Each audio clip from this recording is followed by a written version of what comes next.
JPASTA is called Forget Me Not. This happened 3 years ago during my second year in high school. I was working at a convenience store part-time back then.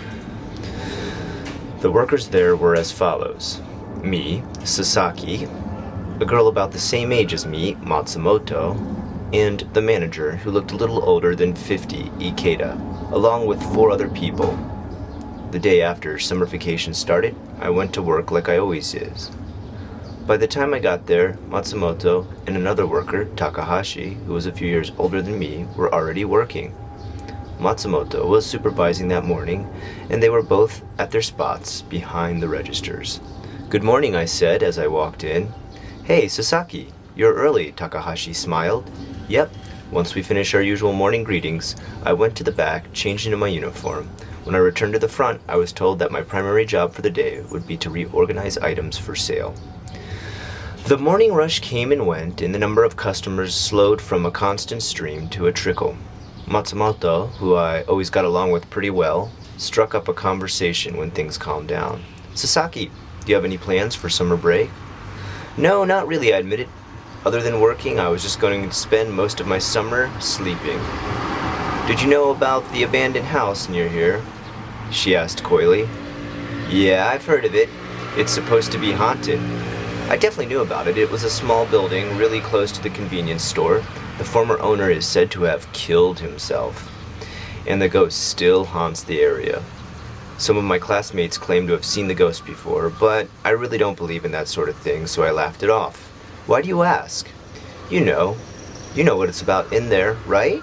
She seemed nervous as she stumbled over her own words talking about this. "Yeah, I know," I said offhandedly. "The owner killed himself and now his ghost wanders around." "No, not the ghost. Bugs. There are tons of bugs in there." Ha ha ha ha. Her expression was completely serious, but I couldn't help but laugh. "Hey, don't laugh at me," she cried out and slapped my arm lightly. "They aren't normal bugs. They apparently attach themselves to people who go into the house." "What?" That was new to me, but the conversation stopped there as a customer walked through the door. We weren't able to talk about the house again until later that evening after our shift had ended. It was still light outside due to it being summer, so we walked over the river near the store and talked for a while. "I was hoping to talk to you more about the house." Matsumoto wouldn't look me in the eyes as she spoke.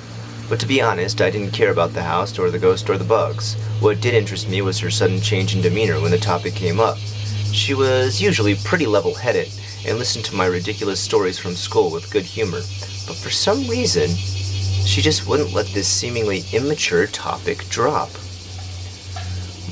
"My friend," she started into the stammering type of talk you have when you're nervous, "she went to the house and, well, the bugs are haunting her." "Huh?" This girl had been skipping school a lot before break started, and she suddenly turned to me with eyes bleeding, and I was so worried about her, I wanted to see the house to see how this could be possible. "And? Well, she's lost a lot of weight," she said. Matsumoto swallowed while telling me this story, trying to stay calm. "She said that she was being followed by the bugs from the house. She said they were invading her dreams and she can't sleep anymore." Okay, how's she doing now?" I was trying to listen, but I'm pretty sure my incredulous state was quite obvious. She didn't seem to care though, because she just kept talking, thank goodness. "Well, my friend collapsed and she had to be put in the hospital." Matsumoto was shaking by this point. "Wow, I'm really sorry to hear that. She must have some serious mental issues. Was she being bullied at school or anything?" Before I even finished asking the question, Matsumoto was shaking her head violently in protest. "No, it's nothing like that." Her voice was raising and starting to break. "She had a really outgoing personality, and she was a leader. She wasn't a victim. That's why this is all so strange." I didn't have to reply. What should I do? What can I do? Tears were welling up in her eyes. "I'm sorry, but even that doesn't make me change my mind. There's no way she's being haunted. It has to be something mental." My patience was wearing thin, but I tried to remain calm for my friend. No, stop saying that. They're there and I know it. They have to be. She was definitely acting strange. Even her expression was like she was a different person. Saying it wasn't scary isn't quite right though. It was more like feeling discomfort when something you're so used to suddenly isn't right. Well then, do you want to go check it out, I offered? What? Her eyes widened. I could practically hear her heartbeat quicken. If we go, we'll know the truth, won't we? Are the bugs real or aren't they? Oh, wait, no, don't think anything like that. I'm not going to try and do anything weird to you. Shut up, she yelled and slapped my arm playfully. Her smile broke through finally, the fear bringing back the Matsumoto I knew. But I'm scared, she said. What if the bugs follow us too? I didn't think she would run away, and I was right. I think that having a guy with her helped her see the benefit of going to the building.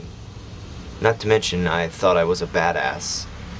I know that's wrong now, but if only I had just been reacting to some joke she was playing. By the time we decided to go, it was growing dark outside. We went back to the convenience store and I bought a flashlight. What do y'all need this for? Our code worker asked at the register. We avoided the question and made small talk before heading to the house. It was completely dark outside as we stood in front of the house. Yep, this is it, Matsumoto said nervously. We came all the way here. We may as well go inside. I was calm and didn't even feel the least bit scared. But when I remembered Matsumoto's face from earlier, I felt a bit of a shiver, just a little bit. I lifted my hand and slid the door open, cringing as the rusty frame squealed on the old shoji doors. It was pitch black inside, and we found ourselves in a hallway. I turned on the flashlight and saw what looked like 4 rooms going off in the hallway. All were separated by sliding doors. This is creepy. I want to leave, Matsumoto said, only partially following me down the hallway. I turned back and smiled at her before opening the door to the closest room. I peeked inside and saw the rooms covered in spider webs and bits of wood were scattered across the floor. I don't see anything, I said as I glanced over the room. Matsumoto was silent and assumed that she too was scared to talk. I decided that I would check out more of the room before leaving. I opened the door and just like the last room, nothing looked to be out of place. Okay then, let's go. I don't see anything weird here either. We went back to the door we came in from and went outside. The sky had gotten even darker during our short time in the house. I was disappointed that nothing weird had happened in the house, but I started walking home anyway. That's when I realized that Matsumoto hadn't said one word since saying she wanted to leave. I looked over at her to make sure she was still there, and sure enough, she was walking next to me. But something was off. She wouldn't talk, and she was looking at the ground the whole time. Her hair spilled over her face, and I couldn't see her expression. I suddenly felt overcome by fear. Not because of the ghost, not because of the bugs, but because of her. I ran away. I ran off. I just left her in front of that haunted house. I barely saw what direction I was going, and I ignored all traffic laws as I ran as quickly as I could. I had never been so relieved to get back home in my life. When I had caught my breath and calmed down, I realized that I had been stupid back there. What reason did I have to run away from a friend? There wasn't one reason at all. I was just scared, and the reason didn't matter to me at the time. It felt like I was face to face with someone I didn't even know. My fight or flight response kicked in and I ran. I wasn't able to get a hold of her that day, so I told myself that I would apologize to her the next day as we had morning shift together. I went to sleep, promising myself to talk to her the next day. That very night, I had a very strange dream. Some people I didn't know were standing around me, talking to me all at once, all at the same time. I couldn't hear what they were saying, though. The only thing I was able to make out were the words, "You're very lucky, you're very lucky," right before waking up. I went to work as usual that morning, but Matsumoto didn't show. I asked Ikeda, and he said she didn't even call. I felt uneasy the rest of my shift, and I found myself making up many mistakes. I kept thinking of the dream I had and realized that I had heard her voice in that jumble of voices that surrounded me. She never showed up at work again. I asked Takeda what had happened, and all he told me was that she quit due to some illness. I didn't see her after that night. And once I started my last year of high school, I had to quit my job and focus on college exams. I still don't understand the rumors about the ghost, the bugs Matsumoto talked about, or the dreams I saw her in. But I will never forget the feeling I had when I realized I was in the presence of something otherworldly. This is just my hypothesis, but I can't help but wonder if she had been the bug's next victim. And the reason I was lucky was because they decided to leave me alone. You might think I'm stupid for believing that, and I can't blame you. I mean, is something like this even possible? You come into contact with something unexplainable and somehow you become part of it.